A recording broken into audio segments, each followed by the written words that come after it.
श्री राम विजय कथा अध्याय 5. ज्येष्ठ तुझा पुत्र मला देई दशरथा.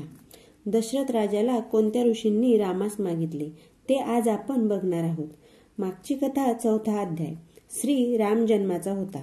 4थ्या अध्यायामध्ये सांगितले आहे की जो कोणी राम जन्माची कथा अनेक वेळा वाचतील ऐकतील त्यांना पुत्रप्राप्ती निश्चित होईल. तो तुम्ही अवश्य ऐकावा. चला तर आपण आजच्या 5व्या अध्यायाला सुरुवात करूया. श्रीराम कथा म्हणजे भक्तीची नौका. 9 विधा भक्तीचे 9 खण आहेत. प्रेम हेच त्याचे शीड आहे. भवसागरातून भक्तांना तारून नेण्यासाठी स्वतः प्रभू रामचंद्र सुकाणू धरून उभे आहेत. प्रभू रामचंद्राचे नाम गोड आहे. रामभक्ती हवी. रामकथेला अंत नाही. ती गगनाहून मोठी आहे. ही कथा समजावून घ्या, नाहीतर चिखलात हिरा नेऊन टाकल्यासारखे व्हायचे. रामभक्त श्रोतेजन हो, तुम्ही रसिक व ज्ञाते आहात, म्हणूनच मला स्फुरण चढले आहे. दशरथाचे भाग्य काय वर्णावे. जो खरा ब्रह्मदेवाचा पिता तो दशरथाचा पुत्र म्हणून जन्माला आला होता. ऋषी ज्याचे ध्यान करतात, शंकराला ज्याच्या नामाची गोडी लागली, ब्रह्मदेव ज्याची पूजा करतो, आदिमाया ज्याला बिलगलेली असते, तो भगवान विष्णू कौशल्याच्या घरी पाळण्यात पहुडला होता. त्या पाळण्याची दोरी कौशल्याच्या हातात होती. या जगत चालकाचा पाळणा हलवण्यासाठी सर्व दासींची स्पर्धा लागली होती. देवता दासी होऊन आल्या, पण 12 अप्सरा, 16 मार्तुका, 64 कला यांना आत प्रवेश मिळाला नाही. नगरीतील सर्व स्त्रियांनी कौशल्याला आहेर दिले आणि त्या घरोघरी गेल्या. जेव्हा अयोध्येत रामाचा जन्म झाला तेव्हा तिकडे लंकेत काय झाले. राक्षसांना अपशकुन होऊ लागले. लंकेवर विजा कडाडू लागल्या. वादळ उठले. भूकंप होऊ लागले. राजछत्रे मोडली. भूमीला तडे जाऊ लागले. सभेतील प्राण नाहीसे झाले. रावण हत्तीवर चढू लागला.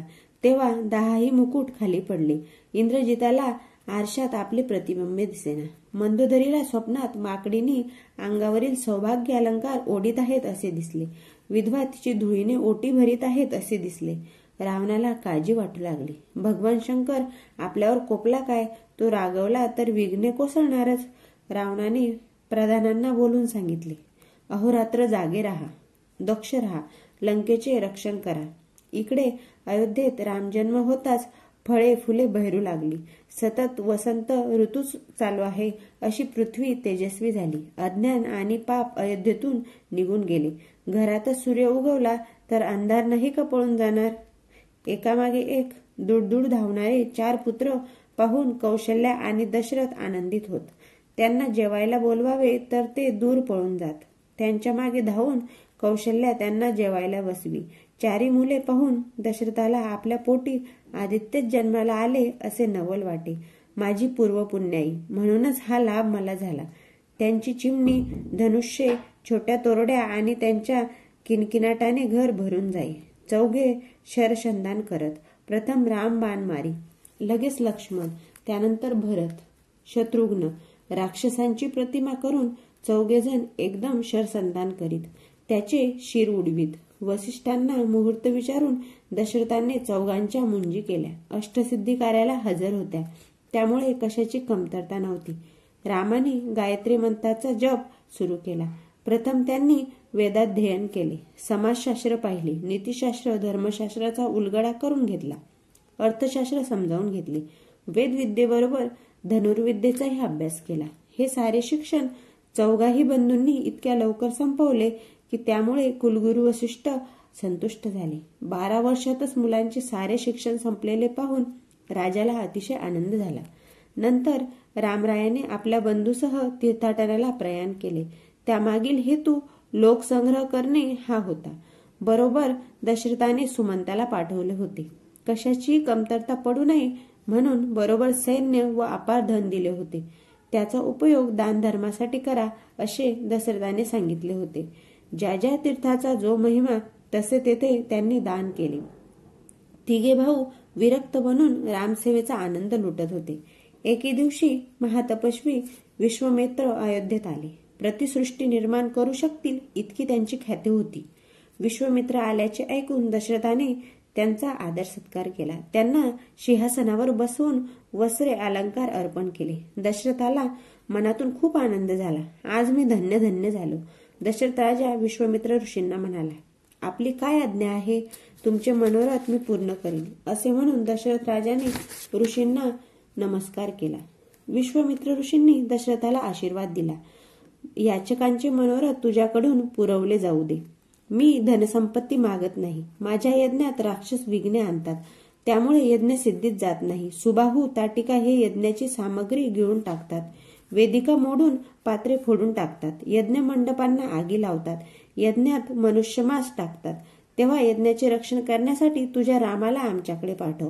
विश्वामित्र ऋषींची ही विचित्र मागणी ऐकून राजा एकदम स्तब्ध झाला. मग म्हणाला, माझा चिमणा राम सुकुमार आहे. तो राक्षसांपासून यज्ञाचे रक्षण कसे करणार? अजून छोटे धनुष्य घेऊन तो खेळतो. त्याला तुमच्याबरोबर युद्धाला कसा पाठवू? राक्षसांचा संहार करण्यासाठी मी सर्व सेना घेऊन येतो. तुमच्या कार्यासाठी मी माझे प्राण वेचीन, पण माझ्या रामाला कसा पाठवू? मासा पाण्याला कधी सोडील का? असे बोलून दशरथ राजा अस्वस्थ झाला. दशरथाचे बोलणे ऐकून ऋषी एकदम क्रुद्ध झाले. ते म्हणाले, मी तुझ्याकडे आधी थोडेच मागितले. तूच मागा मागा म्हणालास म्हणून मी मागितले ना. तू सूर्यवंशाला काळीमा फासलास. तुझ्याच वंशातला हरिश्चंद्र लक्षात आहे का? त्याने स्वप्नात राज्यदान केले. तेव्हा जाग आल्यावर स्वतःला डोंबा घरी विकून त्याने राज्य आणि दक्षिणा मला देऊन टाकली. शिबिराजा पहा, त्याने स्वतःचे मांस भारंभार देऊन वचनपूर्ती केली. रुक्मागंध पहा, असे एक एक सूर्यवंशी आहेत. तू त्यांच्या कुळातला ना. जो ब्रह्मदेवाचा पिता त्याला तू बालक समजतोस. अशा प्रकारे दशरथाला अनेक दूषणे देऊन विश्वामित्र रागाने दरबारातून बाहेर पडू लागले. दशरथाने वशिष्ठ गुरूंना मनोमन नमस्कार केला. त्यांचे ध्यान केले. तेव्हा वशिष्ठांनी दशरथाला दिव्य दृष्टी देऊन साक्षात्कार घडविला. दशरथाच्या अंतःकरणात वशिष्ठांचे बोल उमटले. हा विश्वामित्र फार हट्टी आहे. याने लोखंडाचे पीठ भक्षून 60,000 वर्षे तपश्चर्या केली आहे. गायत्री पुरच्चरण केले आहे. त्रिभुवन याला घाबरते. हा मोठा योद्धा आहे. हा रागावला तर संबंध कुळाचे भस्म करील. तुला सांगतो, राम आणि लक्ष्मण यांना यांच्याबरोबर दे. दशरथाच्या मस्तकावर वशिष्ठांनी हात ठेवला आणि रामाचे विश्वरूप दर्शन घडवले आणि सांगितले, विश्वामित्रा ऋषी जे जे बोलले ते सर्व खरे आहे. राम म्हणजे वैकुंठनाथ आहे. दशरथाने विश्वामित्राच्या चरणी मस्तक ठेवले. दशरथ राजा म्हणाला, मुनिश्रेष्ठ, राम लक्ष्मणांना रामासह लक्ष्मण दिला म्हणून विश्वामित्र अतिशय आनंदित झाले. त्यांना वाटले, आज माझ्या पूर्वपुण्याचे पर्वताचे शिखर गाठले. विश्वामित्र पुन्हा आसनावर येऊन बसले. दशरथाने रामाला बोलवले. रात्र संपल्यावर सूर्य आपली सोनेरी किरणे उधळत आकाशात येतो तसा राम सभेत आला. त्यांच्याबरोबर लक्ष्मण होताच. राम विश्वामित्रांच्या चरणी वंदन करू लागला. विश्वामित्रांनी रामाला हाताला धरून उठवले आणि प्रेमाने हृदयाशी धरले. विश्वामित्र ऋषी म्हणू लागले, आज माझ्या जन्माचे सार्थक झाले. गुरी वशिष्ठ तोपर्यंत सभेत आले होते. रामानेही वशिष्ठांच्या चरणी वंदन केले. श्रीराम स्वतःच्या आसनावर जाऊन बसला. विश्वामित्र ऋषी रामाला सांगू लागले, राक्षस माझा यज्ञ पार पडू देत नाहीत. यज्ञात विघ्न आणतात. तुझ्याशिवाय यज्ञाचे रक्षण करणारा त्रिभुवनात कोणी नाही. हे विश्वामित्रांचे बोलणे रामाने ऐकले. राम हसला. सूर्याला पाहून कमळ जसे फुलते तसे रामाचे हसणे होते. अखेर राम लक्ष्मण तापसी वेशात विश्वामित्र ऋषींबरोबर जायला तयार झाले. त्यांनी दशरथ राजाला वंदन करून जाण्यासाठी त्यांची आज्ञा घेतली. हा 5वा अध्याय जर तुम्हाला आवडला असेल तर व्हिडिओला लाईक करा आणि चॅनलला सबस्क्राईब करा. धन्यवाद.